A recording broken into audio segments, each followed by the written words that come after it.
we go. Good to see you. Hello, hello, hello. Good to see you. You get fairy dust, I get fairy dust, and Amelie gets fairy dust. And I say, here we go, because number 3 is advanced bitches master the art of recognizing and declining the engagement of their inner saboteur. Okay, for this to begin for you, you just have to know you have an inner saboteur. People call it by lots of different things. Inner critic, addictive voice, addiction, the disease, the devil. I just find the language of inner saboteur very helpful, and that's why I use it. The inner saboteur is not us. We have an inner saboteur. We are not the inner saboteur. And we cannot stop the inner saboteur. We cannot make the inner, notice this isn't number 3, kill your inner saboteur. No, no, no, no, no, no, no. We acknowledge the presence of the inner saboteur. This will go a lot easier for you if you just take for granted that you have an inner saboteur. Like it will just, and again, for me, my inner saboteur is the same thing as my addictive voice. They all live together.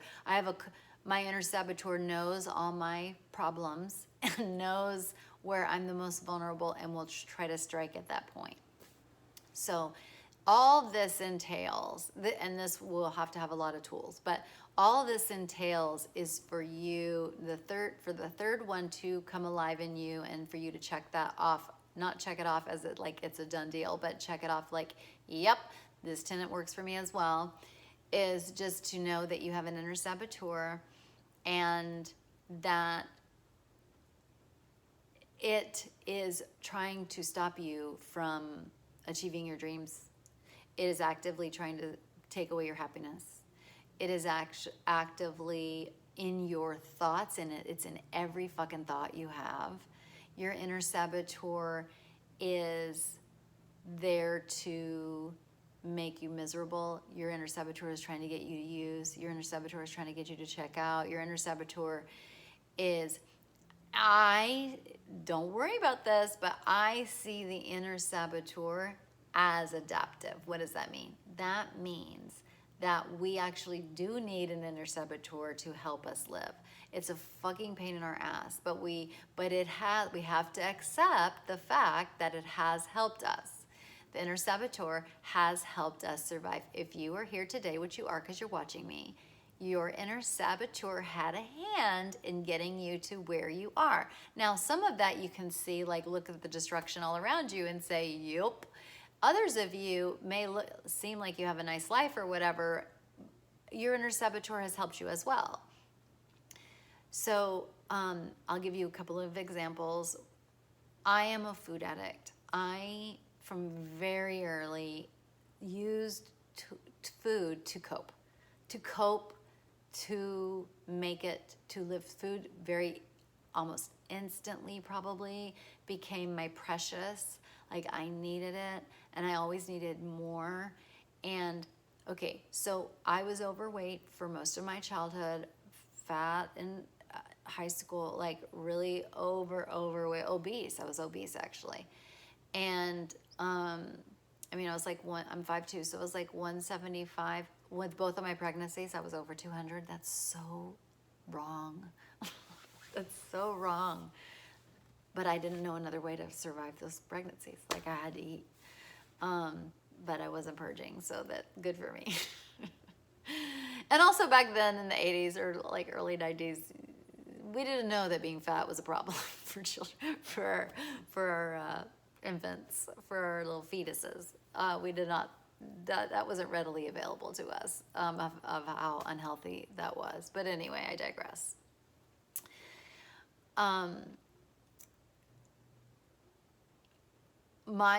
So finding myself in a meeting, fucking miserable, hating food, hating how much I needed it, hating that I ate so much of it, hating my body, hating my fat, and yet couldn't stop eating.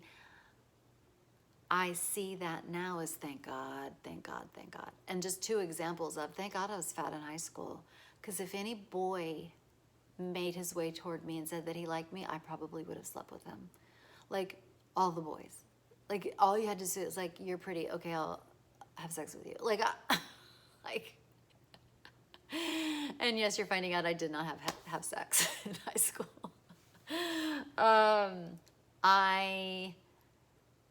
I see that now. I would not have been able to cope with that. I would not have been able to cope with those relationships. Now something's clicking for me that overeating also kept me full of shame and engaging with a lot of people, and that was actually in service of my introversion and high sensitivity. That, I now know that I was still attractive.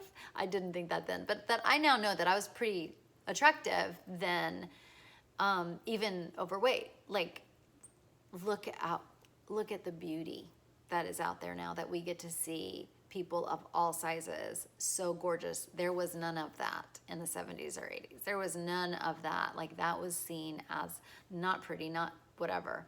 But now I can see that I was actually attractive. But I let my food and my weight keep me hidden from other people. Well, that was a service to my introversion. That helped me in that sense. I was very lonely and felt lost. So this may not make complete sense to you, but I can see how the dysfunction, how the food, and how the addiction to food actually helped me survive my childhood and survive in high school. It's annoying, and I wish it hadn't happened, but I gotta tell you, right from where I'm standing now, my life is pretty great. I would change that if I could, but I would have to replace it with health and with therapy, not just nutrition, therapy. But I just want to show you how an inner saboteur. So an inner saboteur was always whispering in my ear, you're so fat, you're so fat, you're so ugly, you're so ugly. Why don't you eat? Why don't you eat? Why don't you eat? It was just this mean, and that kept me checked out and distracted. And I have to admit that it did save me. So all that we're acknowledging here is that an inner saboteur exists. Number one, truth number one, an inner saboteur is real, and that it's trying to steal our sunshine, and that it has served a purpose and still will serve a purpose for our actual survival.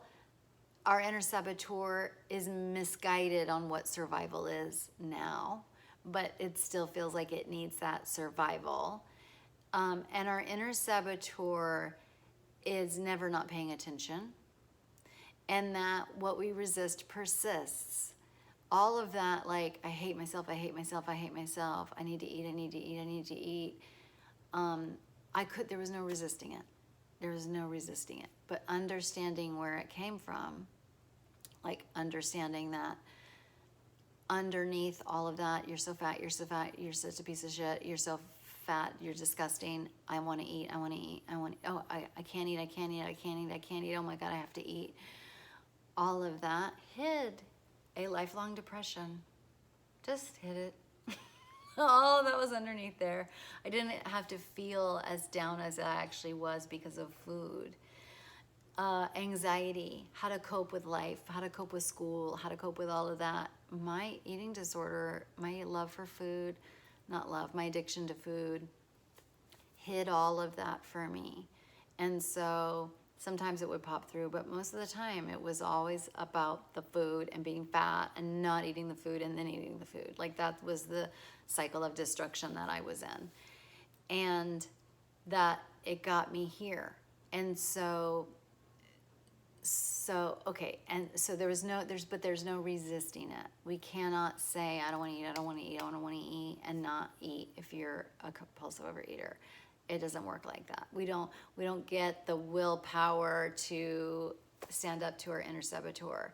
But what we can do is acknowledge its presence and decide from a checked in, conscious, advanced bitch place that we are not going to engage in the behaviors and in the thoughts that we used to. This is pretty deep. It's really deep. And it's hard. But an advanced bitch understands how her thoughts work. An advanced bitch understands how the id and the ego and the superego, Freud, look it up if you don't know, but I see that the superego and the inner saboteur are very close, if not the same. And sometimes our personalities are dominated by the inner saboteur and the superego, and definitely trying to steal our sunshine. Definitely trying to say no to life, no to fun, no to life, no to anything good. Definitely not a magical life. That's not an option for us, is what the inner saboteur will try to do. And so the tools underneath working with the inner saboteur, I will probably need to, besides just teaching, telling my stories about how I do it, telling you stories of, just showing it to you and how to do it differently. I hope that was helpful. It may not have been helpful, but that's okay. But I think as long as you acknowledge that there's an inner saboteur, it cannot be resisted, but we can deal with it and cope with it consciously if we are checked in and paying attention. So there's going to be a lot of tools for this, because this is really tricky. It's really, really, really tricky and hard. So I hope that's helpful. But that's what we do around here. This is part of what we do around here, is we say, oh, there's the inner saboteur. Say hello to the inner saboteur. And then thank you so much for your information. Another quick example. Like, let's say I am in OA and Overeaters Anonymous, and I decide, it's too rainy outside. I don't really want to go to that meeting. That's my inner saboteur. That's my inner saboteur trying to get me not to go to that meeting. That's my inner saboteur saying, and you don't feel good. And why don't you lay down? Like, a lot of times the inner saboteur sounds nice. It isn't nice. It's trying to steal our sunshine. So, and also I think the inner saboteur it's like the shadow of how we were, shadow of the childhood trauma, shadow of abuse, and that we continue it ourselves. Like, we stopped getting, in childhood, at some point we stopped getting abuse or dysfunction just rained down on us, and then it lives on in us. And so, and that's, so, okay, you get it. All right, so we're gonna do this. It's tricky. I guess if you're just starting in this, again, take what you need to leave the rest. If this doesn't fit you, ignore. But to me, this has been one of the most impactful things of my advanced personal growth work. But a good start is just to say, I'm just going to take it for a truth that we have an inner saboteur, that you have an inner saboteur. And one of the things that the next step you could do from here is wonder about that and wonder how it's playing in your life. All right, I hope that was helpful. Love you. Bye.